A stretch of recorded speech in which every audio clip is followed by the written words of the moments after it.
By the way mga kababayan, ito ngayon napakainit na isyu. Napakainit na isyu itong pulburon. So by the way, kung mainit man ang isyu mga kababayan, napakainit din ang hinihiling ko sa inyo. Masayang masaya na ako dyan mga kababayan kung mag-subscribe ka sa akin. Like and share ang ating video para naman madagdagan ating mga video mga kababayan. So yun ang pinakamasaya na rin ako sa inyo. Huwag kayong mag-alala mga kababayan. Nandito tayo, susuporta tayo sa mabuti na pakaraan ng mga DDS. Kung ano, mayroong mga legal remedies na pwedeng gawin ng mga isugrali. Hindi yung mga gagawin natin sa labas na makipagsuntukan tayo sa mga pulis ay para lang magawa ang ating mga tungkulin mga kababayan. Hindi. May mga legal remedies dyan. Pwede i-impeach si Bongbong Marcos. Ganyan. So, nagdepende na yun sa mga senators nga na nakakita sa pulburon video. By the way, mga kababayan, kung hindi ka pa nakasubscribe sa akin, pasubscribe na para naman madagdagan natin mga subscribe bago tayo magpatuloy. So, ang pulburon mga isyu ngayon mga kababayan, napakainit. Anong sinabi ni PRD? Patunayan mo. Para mawawala ang duda ng taong bayan. Magpa-drug test ka sa pamamagitan ng hair. Sa buhok daw mga kababayan, sa buhok. Yung buhok mo, hair follicles, yun ang sinasabi ni Gerardo.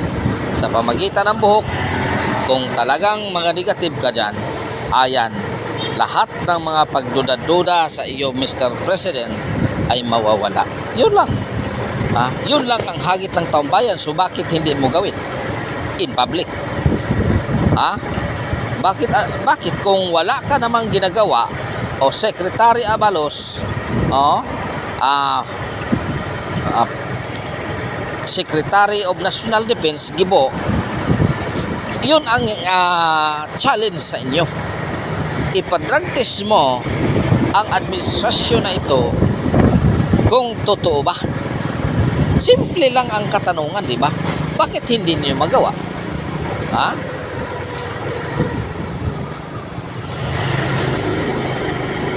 Bakit hindi ninyo magawa yan?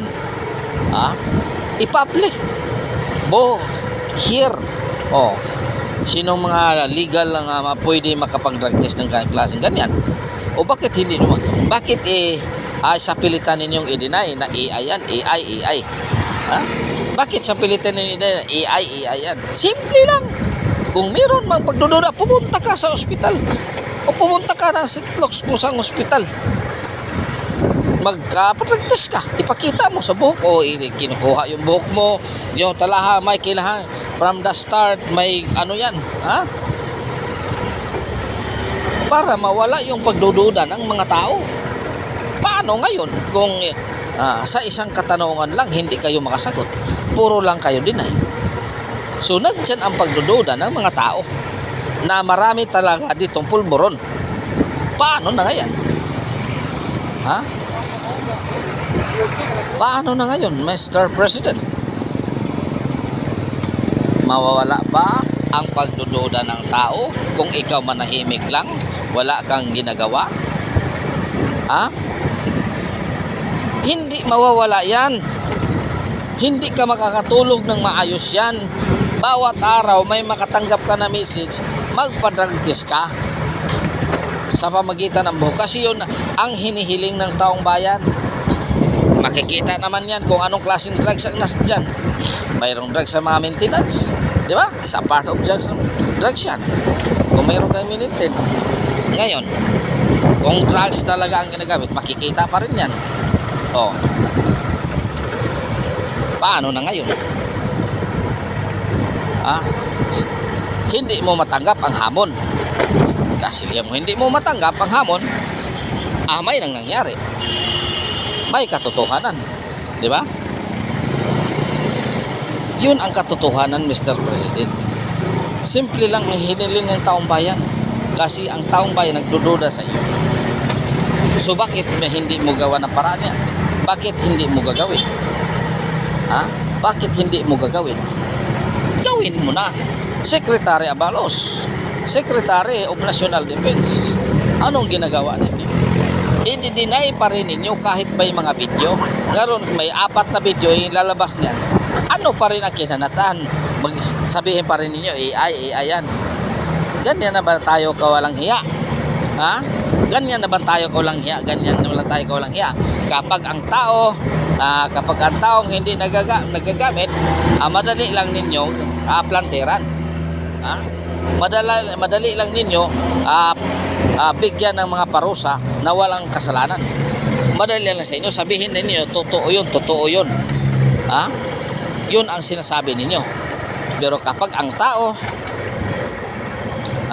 may ginagawa kasi amo ninyo, sabihin ninyo walang katuturan. Pagka walang hiya naman ninyo. O sige, may mga legal remedies dyan. So ano na? Mayroon na bang magpapay ng impeachment complaint sa Congress at sa Senate? Ha? Mayroon na ba? O kulang sa kwintada? Ha? Paano na ngayon? So by the way mga kababayan, mataas-taas ang ating mga tatalakay, pero hanggang dito na lang. Maraming salamat sa inyong suporta mga kababayan. Ha? Maaabot rin natin ang ating pangarap sa awa ng Panginoon. Alam mo mga kababayan, meron talagang Panginoon. Hindi mo lang siya nakikita. Sa totoo yan.